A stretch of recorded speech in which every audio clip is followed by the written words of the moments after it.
One of the best ways to make your videos more moving for your audience is to add moves to your different camera shots. There's an almost endless variety of tools to help you make your shots more dynamic, but one of my longtime favorites is the camera slider. My name's Tom, this is the Enthusiasm Project, and today I'm gonna share with you why I think a motorized slider,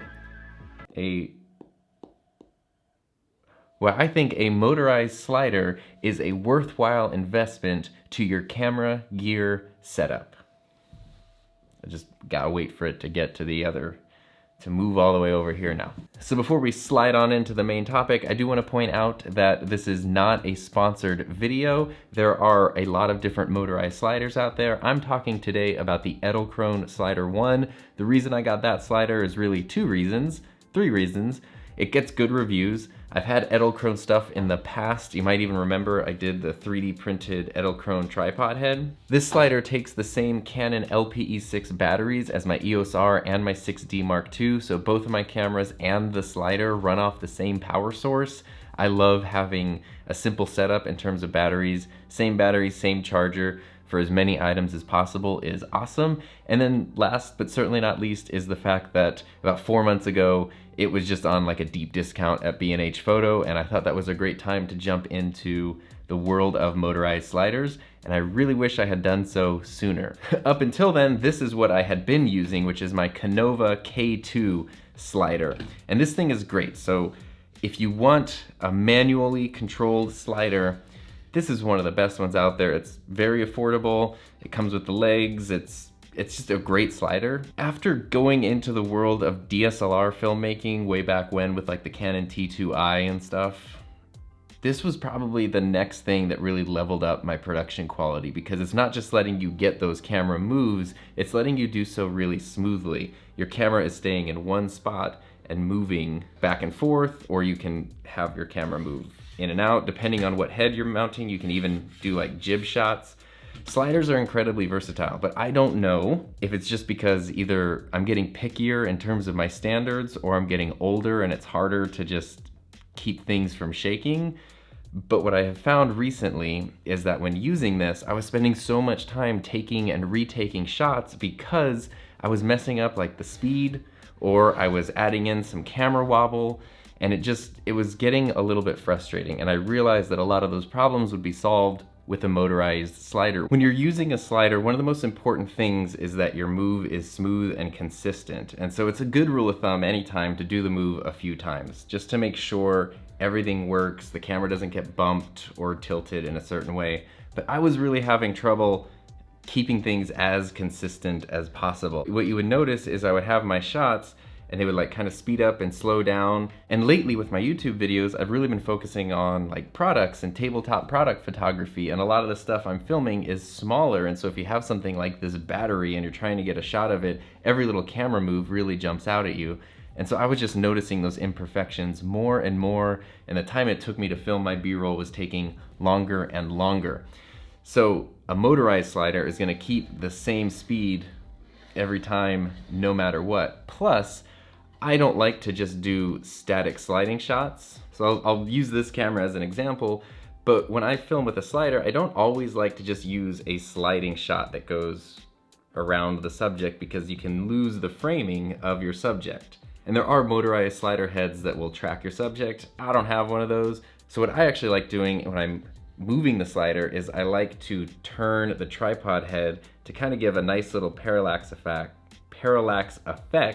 while keeping the subject nice in the center of the shot. But that gets tricky on a manual slider like this. And so by having a motorized slider, I don't have to worry about the speed and the movement. I can just focus on the movement, and because it's motorized, that movement of the slider itself is going to be exactly the same every single time. So with the Edelkrone SliderOne, the load capacity is 20 pounds, which is way beyond pretty much anything I'm going to be putting onto my slider. Usually it's just a tripod head and my EOS R. Sometimes the R has a microphone put on top of it, but that's really about it, and different lenses put on it. But I've used it with 70 to 200s, I've used it with battery grips, and it works great. So 20 pounds is a lot of weight in terms of cameras, at least for the stuff that I do. The size of the SliderOne is only about 10.5 inches, and the travel length is about 8 inches. So it's not nearly as large as my old Canova slider is, but even still, with that smaller size, you can still get a lot of movement in your shots, especially if you have objects in the foreground, like closer to the lens, or you're filming smaller things and the camera's really close to them. So I haven't found any limitations by going to a smaller slider from a larger one. In fact, what I actually like is it's way easier to travel with, because this thing is very tough to pack up and travel with, and it gets kind of annoying. The Edelkrone slider is about really the size of a 70-200 lens, and so it fits in most camera bags pretty easily, fits in your luggage really easily, and it's just sort of a rectangle, so it doesn't take up any extra space. It's very small, very sleek, very compact. Now, I did mention that it is modular, and that's one of the reasons I like Edelkrone stuff, is you can kind of build on it and add to it. They have a motorized head, they just came out with a jib, you can kind of like piece together all their different parts. I don't have anything else other than the slider, but it's cool to know that you can kind of build and expand your kit as time goes on, and that actually plays into the app that you use to control the slider. When you open up the app, it's really easy. You get the option to manually pair or smart pair your device. I use smart pairing even though I only have one device, but what that means is if you do have more than one Edelkrone motorized thing, it will detect all of them at once and then pair them together as one group, which is really cool. So if you have like the motorized head and the slider, you don't need to jump back and forth between like two different pages in the app. All of the possibilities and all of the controls are in one configurable spot. There's a big slide button that lets you slide the slider, I guess manually, automatically manually. You have controls down at the bottom for speed. This is as slow as it will go. And then this is as fast as it can go. So it's not like a racer. On the manually controlled slider, you can whip the camera back and forth as much as you want.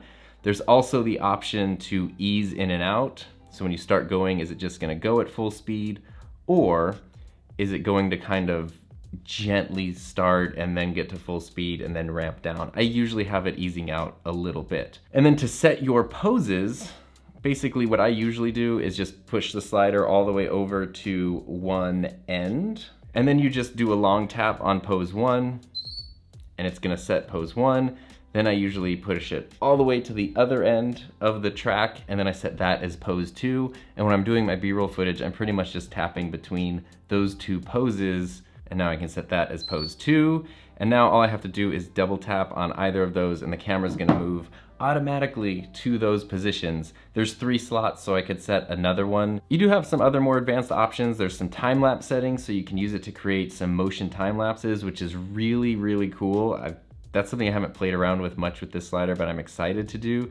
And there's even options to set up stop motion. So again, because this is a motorized slider, your movement is not controlled by a human, it's controlled by a computer, essentially a robot, and that means it's going to be precise and exact. So doing things like effect shots, stop motion, time lapses becomes a lot easier because of the consistency between all of your different takes. To be totally honest, when I'm filming B-roll footage, I oftentimes have my phone connected to my speakers playing music, and then I like that because I can control the volume and the tracks with my watch while I'm filming.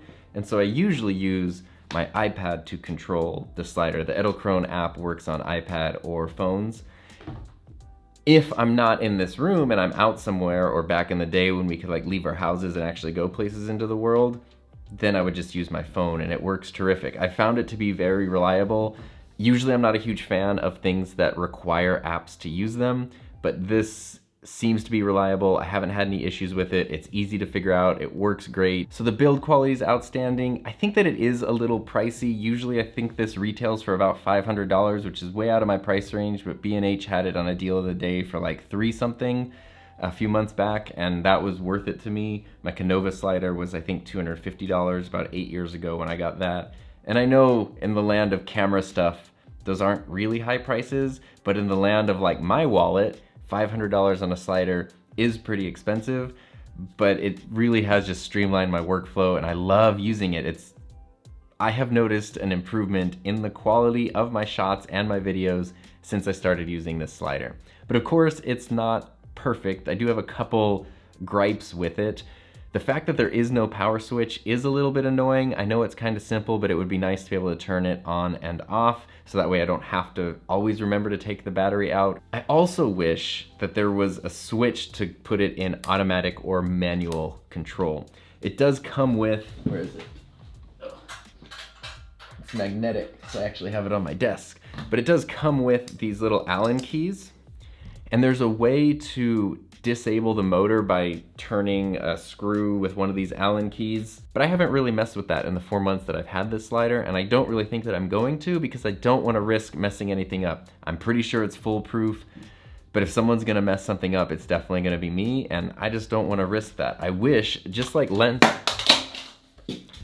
lenses have automatic and manual switches for focus, I wish there was an automatic and manual switch on the slider, so that way you could use it manually. Not because I would want to very often, but in those times where I don't have a battery or the battery dies, being able to quickly switch it and use it manually would be great. If you're traveling somewhere or you're not in a studio environment, knowing that your slider is gonna work no matter what easily is just kind of peace of mind, and I wish that's something that this offered, but it doesn't.